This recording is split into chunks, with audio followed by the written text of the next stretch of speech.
မင်္ဂလာပါရှင်မန္တလေးကတစ် channel နဲ့ပြန်လည်ကြိုဆိုလိုက်ပါရှင်ကျမတို့ channel ကလေးနောက်ဆက်တဲ့သတင်းများကိုစတင်ဆက်ပေးတော့မှာဖြစ်ပါရှင်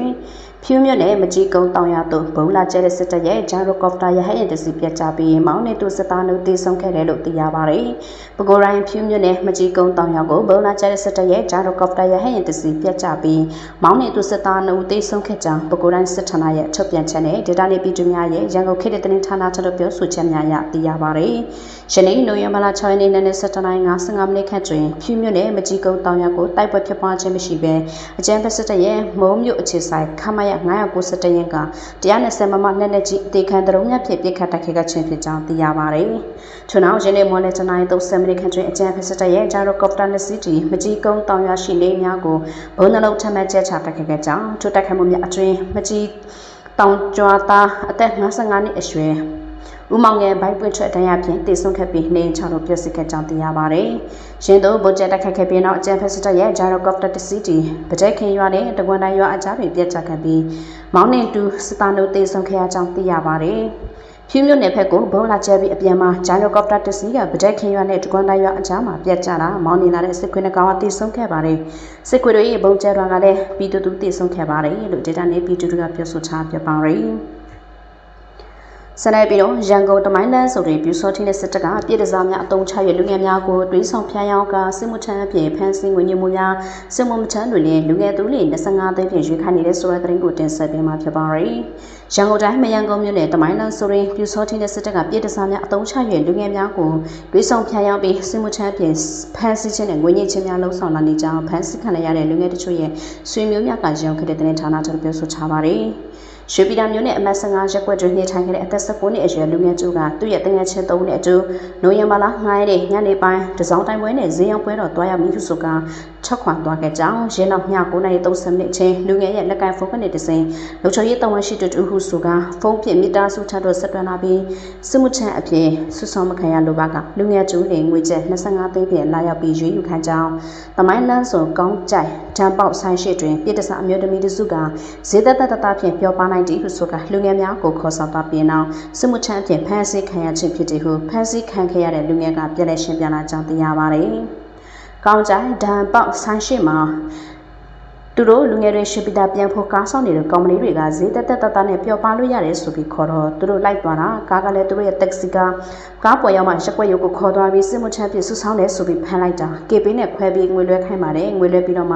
ရက်ွက်ရုပ်ကနေပြန်ခေါ်သွားလို့ရပါတယ်မရွေးနိုင်တဲ့သူတို့ကတော့ဘရင်အောင်စစ်ကြောရေးတာပို့ခံရပါတယ်လို့လွမြောက်လာတဲ့လူငယ်ရဲ့ဆွေမျိုးသားချစ်တို့ကရှင်းပြထားပါတယ်မရန်ကုန်မြို့နယ်တမိုင်းလန်းဆိုကောင်းကြိုက်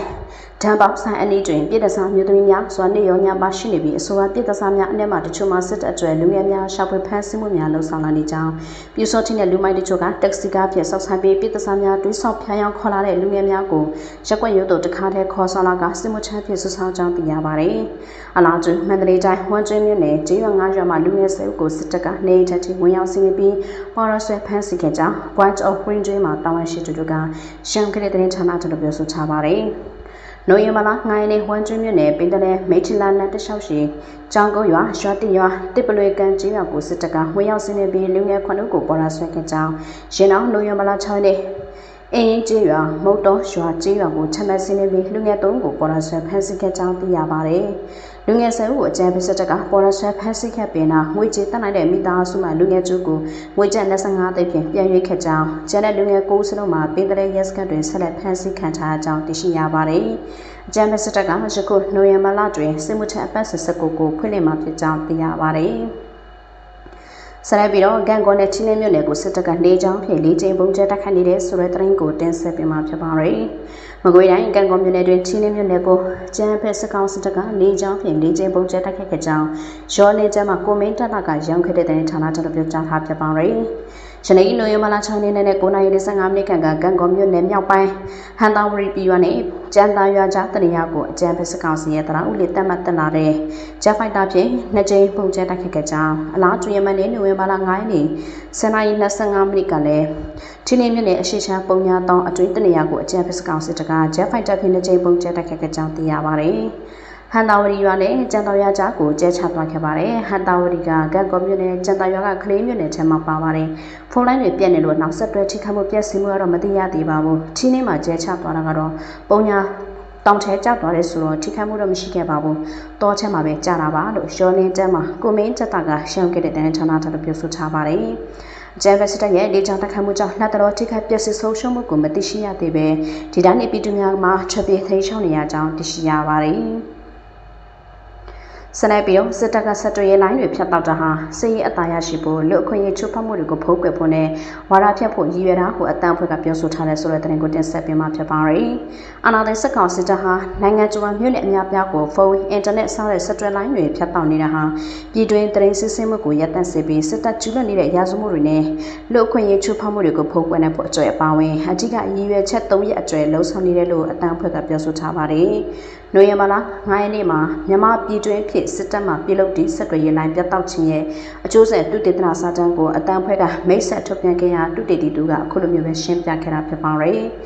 စစ်တပ်အင်တာနက်လိုင်းဖြတ်တောက်တာဟာသူ့ရဲ့လူခွင့်ရေးချိုးဖောက်မှုတွေကိုဖုံးကွယ်ဖို့အပြင်စစ်ရေးအရာအသာစီးရယူနိုင်ဖို့ကျောင်းရဲတပ်ဖွဲ့တွေအကြားချိတ်ဆက်မှုတွေဖြတ်တောက်ပြီးအင်အားလျှော့နေလာစေဖို့စစ်တပ်ကနောက်ပိုင်းမှာပြုလုပ်လာတဲ့တရင်မားတွေနဲ့ဝါဒဖြန့်ချီရေးလုပ်ငန်းတွေကိုအင်တာအားတိုင်အောင်မြင်မြင်လုပ်နိုင်ဖို့ရည်ရွယ်ချက်ရှိလှုံ့ဆော်နေတာလို့အတန်းဖွဲ့ကတုတေတီကပြောဆိုထားပါတယ်။စစ်တပ်ကသူတွေအရင်တုန်းကတုံးခဲ့တဲ့ဝါဒဖြန့်မှုတွေကအရန်ထိရောက်မှုမရှိတော့တဲ့အတွက်နောက်ပိုင်းမှာတစ်လွင်ဆန်းတဲ့နီလန်းတွေအတုပ်ပြလာပါတယ်လို့အတန်းဘက်ကသူတေတီကစာတမ်းတို့ကိုမိတ်ဆက်ရမှာထပ်တွင်ပြောကြားခဲ့တယ်ဖြစ်ပါတယ်။နမဲကြီးအနုပညာရှင်တွေထင်ရှားတဲ့နိုင်ငံရေးသမားဟောင်းတွေဆိုရှယ်မီဒီယာပလက်ဖောင်းတွေမှာလူသိများတဲ့သူတွေကိုနောက်ကနေထိန်းချုပ်ပြီးဖျော်ဖြေရေးတင်ဆက်ရေးလှုပ်ရှားမှုတွေကနေတဆင့်စစ်တပ်နဲ့တက်ဆိုင်တဲ့ဝါဒဖြန့်ချမှုတွေတပြိုင်နက်တည်းလှုံ့ဆော်စေတာတွေ့ရှိရကြောင်းသူကပြောဆိုထားပါတယ်။စစ်တပ်ကလူထုရဲ့အမြင်ကိုဝေဝါးစစ်ပြီးပြောင်းလဲစေဖို့တော်လှန်ရေးနိုင်ငံရေးနဲ့တပ်ဆန်တဲ့လူထုရဲ့ခံယူချက်ယူဆချက်တွေရိုင်းနဲ့လာအောင်လှုံ့ဆော်ဖို့ဝါဒဖြန့်မှုတွေလုပ်နေတယ်လို့ပြောဆိုထားပါတယ်။ဒီလိုလှုံ့ဆော်ရမှာလွတ်လပ်တဲ့သတင်းမီဒီယာကဏ္ဍကိုလည်းစစ်တပ်ထောက်ခံအားပေးသူတို့စုရဲ့အကူအညီနဲ့သတင်းသမားတွေကိုဖမ်းဆီးထောင်ချပြီးမီဒီယာတွေကိုပိတ်သိမ်းတဲ့တွေလှုံ့ဆော်ခဲ့တယ်လို့လူထုရဲ့လွတ်လပ်စွာထုတ်ဖော်ပြောဆိုခွင့်ကိုအစိုးစွမ်းထိကန့်သတ်ဖို့ကြိုးစားနေကြောင်းအတန်းဖွဲ့ကပြောဆိုထားပါတယ်။အတန်းဖွဲ့ကပြုလုပ်ခဲ့တဲ့စာတမ်းတို့မှာမြန်မာနိုင်ငံတွင်စစ်တွေရေးလိုင်းပြတ်တောက်မှုအခြေအနေစစ်တပ်ရဲ့စောင့်ကြည့်6လရဲ့နှီးပြူဟာအတူရောင်ရွေးကောက်ပွဲနဲ့စစ်တပ်ဝါဒဖြန့်ချီမှုများဆက်သွယ်ရေးလိုင်းပြတ်တောက်ခြင်းအကျိုးဆက်များစတဲ့အတွေ့အကြုံချက်များကိုဖော်ပြချပြပါတယ်။အင်တာနက်မြန်နှုန်းရှော့ချတဲ့အဓိက 2G 3G လိုမျိုးဖြစ်သွားတဲ့ဟာမျိုးကဒီအပိုင်းတွေပါမယ်လို့စေစုကပြုလုပ်တဲ့ဆက်သွယ်ရေးလိုင်းပြတ်တောက်မှုပုံစံကိုရှင်းပြချပြပါတယ်။အင်တာနက်ပြတ်တောက်တာတွေဖုန်းအင်တာနက်နှစ်မျိုးစလုံးပြတ်တောက်တာတွေဖြစ်ပေါ်ခဲ့တယ်လို့ဆိုထားပါတယ်။စစ်တပ်ဟာတနိုင်ငံလုံးအတိုင်းအတာအင်တာနက်လိုင်းပြတ်တောက်တာတွေဒေတာမြို့နယ်အလိုက်အင်တာနက်ဖြတ်တောက်တာတွေနေ့ရက်အချိန်လိုက်အင်တာနက်ဖြတ်တောက်တာတွေလှုံ့ဆော်ခဲ့တာကိုတွေ့နေရကြောင်းအတန်းဖွဲ့ကပြောဆိုထားပါတယ်။နေ့အလိုက်အချိန်လိုက်ဖြတ်တောက်တာမှာဂျမ်မာလို့စက်ပစ္စည်းတွေကိုတုံးပြီးဖြတ်တောက်တဲ့အပြင် VPN နဲ့တခြား software တွေကိုပိတ်ပင်ကန့်သတ်တာတွေကိုလှုံ့ဆော်ခဲ့တယ်လို့ဆိုထားပါတယ်။အခါမဲ့တုတ်ခွင့်ရတဲ့ VPN တွေဟာစစ်တပ်ရဲ့ပိတ်ပင်ခံထားခြင်းနဲ့ခံရကြောင်းပြောဆိုထားပြပါရယ်။ကျောင်းတဲ့ဆက်ပေးမှုကျွန်မတို့ကတာနာကိုပြောပါရှင်။အပင်နာစင်အကျွဲချူပဲကျေးဇူးတင်ရှိပါတယ်ရှင်။